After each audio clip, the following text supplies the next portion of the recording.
Assalamualaikum warahmatullahi wabarakatuh. Shalom, Om Swastiastu, Namo Buddhaya, Salam Kebajikan.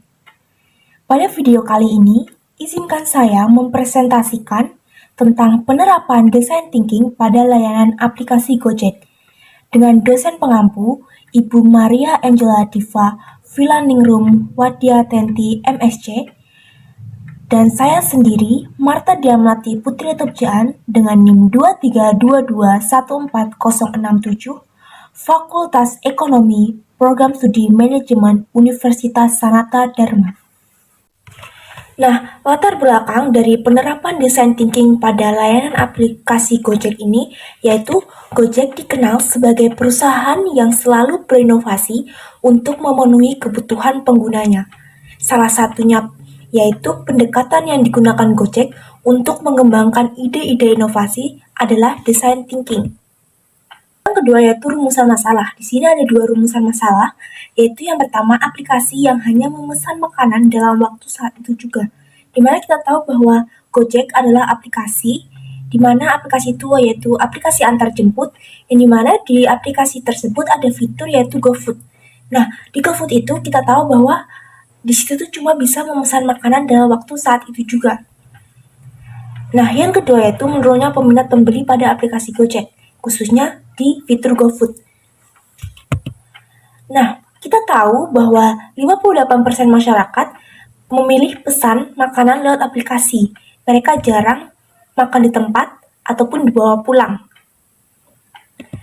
Nah, dengan begitu, perusahaan Gojek sendiri melakukan riset dan juga melakukan tahapan design thinking untuk meningkatkan kualitas dari aplikasi Gojek khususnya pada GoFood.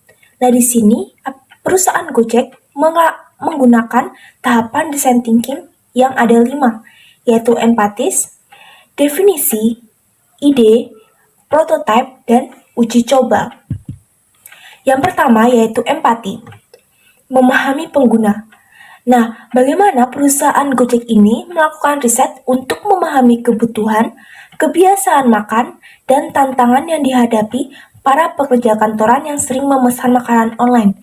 Nah, di mana di sini fokusnya perusahaan Gojek ini yaitu para pekerja kantoran. Nah, di mana kita tahu bahwa pekerja kantoran ini adalah satu pekerja yang dimana mereka jarang atau padat untuk membeli makan di luar. Jadi mereka lebih alternatif memilih makanan secara online, pemesanan kepada aplikasi GoFood sendiri.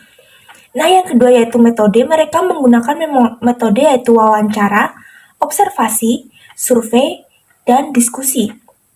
Hasilnya yaitu pekerja kantoran khususnya yang sangat sibuk seringkali telat makan. Bahwa pas waktu luang itu pun waktunya kurang untuk menunggu pesanan makanan online datang. Dan akhirnya banyak dari mereka yang melewati makan siang. Yang kedua yaitu definisi, merumuskan masalah. Berdasarkan temuan pada tahap empati sebelumnya, rumusan masalah yang ingin dipecahkan, bagaimana membuat layanan GoFood ini lebih mudah diakses oleh para pekerja. Yang ketiga yaitu ide. Di sini mereka melakukan sesi brainstorming untuk menghasilkan ide-ide sebanyak mungkin untuk solusi dari masalah yang lebih didefinisikan. Nah, misalnya metodenya yaitu mind map atau storyboarding. Nah, kriteria seleksi, pilih ide-ide yang paling sesuai dengan kebutuhan pengguna, fleksibel untuk diimplementasikan, dan memiliki potensi untuk sukses di daerah atau sukses untuk para pekerja kantoran. Prototype, membuat prototipe ini dari ide-ide yang terpilih untuk menguji dan mendapatkan feedback dari pengguna, khususnya para pekerja kantoran. Nah, aplikasi GoFood ini dengan fitur bisa menjadwalkan pemesanan, jadi pas untuk waktu makan si pemesan. Nah, jadi dengan adanya tahap-tahap sebelumnya, akhirnya perusahaan GoFood ini mencetuskan fitur baru, yaitu fitur bisa menjadwalkan pemesanan. Nah, jadi kita tuh bisa menjadwalkan pemesanan makan untuk 2 hari ke depan, ataupun nanti sore, ataupun nanti malam. Jadi, di saat kita istirahat atau pekerja kantoran itu istirahat, mereka tinggal mengambil makanan tersebut. Jadi mereka tidak usah menunggu lagi, tapi mereka sudah langsung mendapatkan makanan tersebut. Nah, tujuan diciptakannya fitur ini yaitu untuk melihat bagaimana pengguna khususnya orang kantoran yang sibuk dan padat bisa memanfaatkan fitur ini dengan baik. Nah, di sini adalah contoh prototipe yang dibuat oleh aplikasi Gojek khususnya pada GoFood-nya mereka. Di sini kalian bisa pilih untuk menu sarapan, makan siang, jajanan, ataupun makan malam. Dan merchantnya ini di sini pilihannya banyak dan super enak-enak banget. Caranya pilih bagian delivery, nyalakan schedule order, tentukan hari dan jam untuk order, dan untuk jadwal pengiriman bisa sampai H+2. Ketika kalian order, gunakan promo yang ada pada saat check out, jadi bisa digunakan promo yang ada dari merchant yang ada di restoran tersebut. Schedule order aku udah jadi, sekarang udah nggak khawatir lagi telat makan, walaupun diterpa aktivitas padat, karena sekarang semua makanan aku udah disiapin pakai fitur jadwalin GoFood.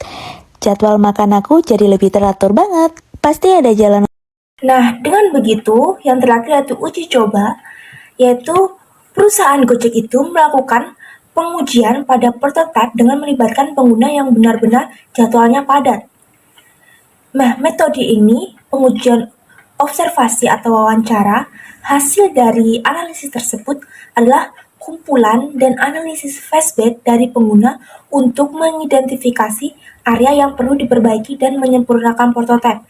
Nah, jadi dengan perusahaan Gojek mengeluarkan fitur pemesanan terjadwal ini, mereka juga membutuhkan suatu flashback dari pengguna untuk meningkatkan terus fitur-fitur yang mereka punya. Seperti itu. Nah, iterasi, proses design thinking tidak berhenti pada tahap uji coba saja. Nah, setelah mendapatkan feedback dari pengguna, lakukan iterasi pada prototype dan ulangi tahap-tahap design thinking sampai layanan GoFood yang sesuai dengan kebutuhan pengguna. Jadi mereka terus mengembangkan pelayanan GoFood ini supaya lebih mengerti pengguna sekitar. Nah, hasilnya yaitu dengan menerapkan pendekatan design thinking, Gojek berhasil mengembangkan layanan GoFood dengan fitur pesan bisa dijadwalkan dengan lebih hemat waktu dan sekali pesan digunakan oleh pengguna yang benar-benar sibuk dalam pekerjaannya dan sering lupa makan, terutama pada siang. Fitur ini memungkinkan dan memastikan kenyamanan pengguna saat memesan makanan online yang bisa dijadwalkan sesuai kebutuhan. Demikian video presentasi yang saya sampaikan, kurang lebihnya saya mohon maaf, dan terima kasih kepada teman-teman semua yang sudah menonton ini sampai selesai, semoga bermanfaat dan sampai jumpa.